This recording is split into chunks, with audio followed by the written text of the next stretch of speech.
Within the land of Cyprus around 300 BC, a remarkably prosperous merchant named Zeno made his home. During a journey from Phoenicia to Piraeus, his vessel capsized, taking every piece of his merchandise with it. Due to that single occurrence, a circumstance that was completely beyond Zeno's or any person's influence, this enormously rich man was instantly reduced to poverty. Picture yourself as Zeno. How would you respond to a lifetime of effort being swept away completely by the raw power of nature? What is the right response? Would you feel rage? Sorrowful? Would you believe life had betrayed you? For the majority of people, these are natural responses, but not for Zeno, the founder of Stoicism. A single modest shift endures forever, and one subtle adjustment in perspective can ripple outward into greater and more profound transformations over time. The essence of Stoicism is the purest expression of acceptance and equanimity. Having studied the writings of Socrates and other renowned thinkers, Zeno developed and instructed others in Stoicism. As Zeno taught, although we possess very little power over what befalls us, we do command how it impacts us, and we must wield that power to our tremendous advantage. Instead of lamenting lost fortune, or in this case, sunken merchandise, Zeno concentrated on preserving his composure throughout the ordeal, staying tranquil and balanced, despite his circumstances. Nowadays, people unknowingly regard Stoics as individuals who simply cannot be shattered, people who rarely drift toward the emotional extremes, experiencing episodes like outbursts of anger or waves of anxiety. Yet the founding concept of Stoicism ran far deeper than that. More than merely a label for those who appear unemotional, Stoicism offered a framework to perceive, articulate, and comprehend the world. It served as a way of life, and that way of life has endured across centuries. Stoic philosophy applies to situations in the modern era just as it was practiced thousands of years ago, and its rewards remain equally profound. Stoicism enables us to channel these difficult emotions born from adverse experiences and transform them into insights that grant us a distinctive understanding of the world. Perspective shapes everything, and each person in the world carries distinct experiences and therefore unique viewpoints. Because the Stoics assembled, debated, and imparted philosophy in an open setting, their foundational teachings became broadly recognized. They held that Stoic principles could profoundly serve all people without exception, so it seemed wrong to conceal such wisdom within the confines of a school or behind the gates of palace courtyards. Consequently, anyone from the lowliest slave to the mightiest emperor could study and embrace Stoicism, and many did. Among history's most prominent Stoics stand Epictetus, whose name translates to acquired, since he was once formerly enslaved, Seneca, who served as a widely celebrated statesman, and Marcus Aurelius, a Roman emperor, and one among the most powerful individuals who ever walked the earth. The original Stoics lived by their teachings, rejecting every form of segregation and spearheading the struggle against inequality. They even coined the term cosmopolitan, which directly translates to citizen of the world. When people encounter that word today, we envision cities such as New York, Toronto, Dubai, and London for their remarkable diversity. This was exactly the kind of unity and fellowship the Stoics championed. When Stoicism was first established, women were forbidden from studying philosophy, yet Stoics rejected that notion entirely. Musonius Rufus, teacher of Epictetus, once declared, "It is not men alone who possess eagerness and a natural inclination towards virtue, but women also. Women are pleased no less than men by noble and just deeds, and reject the opposite of such actions. Since that is so, why is it appropriate for men to seek out and examine how they might live well, that is, to practice philosophy, but not women?" Even during an era when it was unpopular, women were welcomed to openly study Stoicism and become Stoics themselves. So what draws countless individuals to embrace Stoicism as their way of life? In a world filled with unforeseen twists of fate, our emotions frequently obstruct our path and cloud our judgment. In truth, we do not truly become sorrowful because bad things befall us. We become sorrowful because unexpected bad things befall us. Rain is a blessing. It nourishes our crops, supplies water for livestock, and maintains the temperature at a cool and comfortable level. Yet the reality remains. When those dark clouds find you outdoors without any shelter, it is never a pleasant experience. So why do we not weep when rain begins falling? Because although the situation is unpleasant, we have learned to anticipate rain. It is something entirely unavoidable. We cannot command the weather. Though it is unpleasant, the rain subsides and the light returns. Stoicism instructs us that in this same manner, we ought to anticipate that every misfortune which can occur will occur. Envision the gravest result and find peace accepting it may occur. A key Stoic practice is called voluntary discomfort, a discipline designed to cultivate deeper feelings of thankfulness. Rest upon the bare ground of your kitchen, choosing cold showers when you would typically take warm ones, consume nothing but plain rice for several days, exercises like these. This practice reveals that regardless of how difficult things become, you will endure and possibly flourish when your perspective is properly aligned. Through enduring these challenging conditions, we quietly fortify our minds against hardships that lie ahead. Given the present condition of society where advertisements are relentlessly pushed upon us all, we are conditioned to believe that if we lack the newest, finest thing, appear a particular way, or earn a particular sum of wealth that we shall never achieve happiness. This lesson holds significance now more than ever. We arrive in this world understanding almost nothing. We mature by learning lessons at home, through schooling, and by witnessing the world with our own eyes. The truth is, quite often, all three of these channels of understanding guide us through entirely distinct approaches. The real question remains: must we absorb every piece of this knowledge?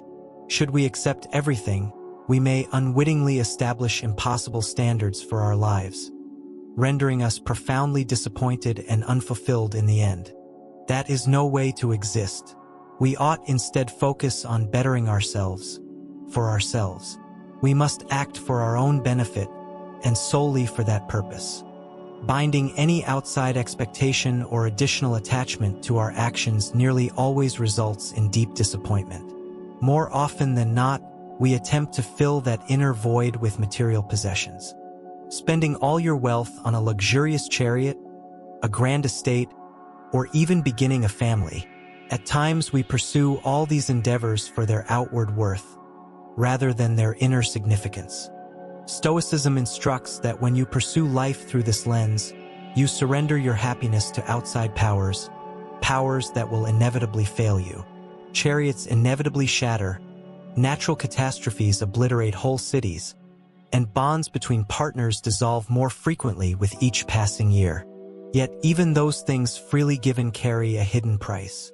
The price is space, both physical and mental.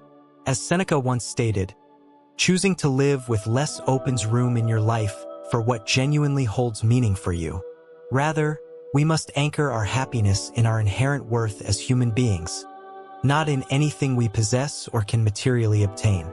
We must resolve to maintain a calm mind through our greatest effort, no matter what challenges life presents before us. For no matter what it is we seek, when all is said and done, we hold no authority over the bulk of events that occur around us, yet we do retain all the power over how we choose to respond to those events. This is the dichotomy of control, the most fundamental tenet within Stoic philosophy. As Epictetus expressed, the foremost duty in life is precisely this: to recognize and divide matters so that I may declare plainly to myself which are externals not within my command, and which relate to the decisions I truly govern. Stoics instruct that we must learn to distinguish what we can control from what we are unable to control. We must derive our worth not from matters beyond our influence, but from those within our command. Pursuing your ambitions is a worthy quality, yet falling apart when those matters fail to go your way is, from a Stoic point of view, futile. Creating YouTube videos is certainly far simpler than ruling as a Roman emperor, yet it can still present its own meaningful challenges. First, you must conceive your idea, which takes an eternity, then research that concept, abandon it because it fails, begin again, write the script, produce the piece, refine it, craft the thumbnail, title, and all remaining elements before you finally publish. Everything leading up to the moment you release your work rests entirely upon you. Yet once you send it forth, the power transfers to forces beyond your reach. Yet many people evaluate the worth of their YouTube channel or Instagram presence based upon how many views and subscribers or followers that they hold, measurements of which, for the largest part, remain outside your control. Stoics instruct that instead, you should measure the success of your labor by the degree of effort you invested, rather than the results of your outward expectations. Embrace the journey. Choosing simplicity means freeing yourself from the cultural chains that you have willingly placed upon yourself. Consider an individual who has been laboring diligently at their workplace for the last 6 months. He now believes he has earned an advancement, and so he approaches his superior carrying his detailed record of accomplishments. His superior offers thanks, denies him the advancement, and he returns home convinced he must be terrible at his craft. He fails to consider that his superior may have awoken irritated. Another candidate could have been more qualified at that moment, or perhaps the enterprise was losing funds and could not afford it. He remains ignorant of the cause, yet stays distressed. Had he simply anchored his worth to the excellence of the work he submitted, kept performing the actions he needed to earn the advancement he sought, he would have been far more content overall. Through the proper lens, his ambition would not have been destroyed, but merely delayed. It is this restructuring of your perspective that is essential.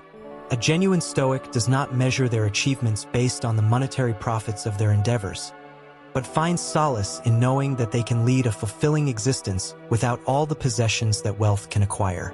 There exist 4 foundational virtues within Stoicism. Those are wisdom, courage, temperance, and justice. Wisdom is the capacity to distinguish between what lies within us and what exists beyond us, and the power to select our response to the events that befall us. As Viktor Frankl expressed, between stimulus and response, there exists a space. Within that space resides our power to select our response. Courage condensed to 2 words: persist and resist. Temperance, meaning moderation, is what was just demonstrated there. Achieving more with less, expressing more using fewer words.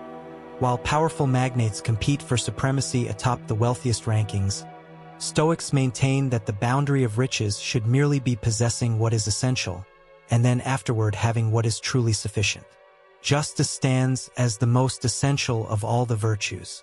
It teaches that none should inflict harm upon another because we were all brought into existence for each other, to serve one another, and not ourselves. Nelson Mandela stood among the most renowned African leaders in the world. While he was battling against apartheid, he received a life sentence and remained imprisoned for 27 years before ultimately gaining his freedom. Upon his release from confinement, he was elected president of South Africa, and so naturally, many people expected he was going to harshly punish all of the people who had any connection to apartheid or his incarceration, but of course, he chose otherwise. During his years of imprisonment, Mandela studied the writings of Marcus Aurelius and absorbed many of the fundamental principles of Stoicism, all of which he embodied throughout his lifetime. Rather than demanding retribution against all of the wrongdoers, Nelson Mandela implored his people to instead pursue the opposite, to heal and reconstruct. He emphasized that the past was now far beyond their control, and that the sole thing they could do was to discover a way to advance forward and forge a stronger nation. Such is the path of the Stoic. In contemporary medicine, Stoicism resides at the very foundation of approaches like rational emotive behavioral therapy and logotherapy. REBT assists individuals in recognizing destructive thought patterns that may be producing their emotional and behavioral difficulties. It enables you to confront the rationale underlying all these destructive thoughts with logic, and upon discovering that many of them are baseless, you can subsequently replace them with more constructive and wholesome convictions. Logotherapy, in contrast, is founded upon the Stoic principle that human beings are fundamentally motivated by purpose. Even amid the bleakest of circumstances, we can infuse our lives with meaning and fulfillment by simply discovering what that purpose truly is. As most of us recognize, this is simpler in theory than in practice. It demands a process like everything else. We must restructure the way that we think. Away with the old, in with the new. To resolve our struggles with happiness, we must cultivate self-worth. By shifting our understanding of worth toward the things that we can govern, we can cease obsessing over the things that lie beyond our influence, and ultimately, we can live a far happier and more meaningful existence. Stoicism guides us in navigating past and present tempests toward calmer and more tranquil waters. And should our vessel sink and we all perish, we can find solace in knowing we lived a worthy life, even if not as long as we had wished. For remember, all things must conclude,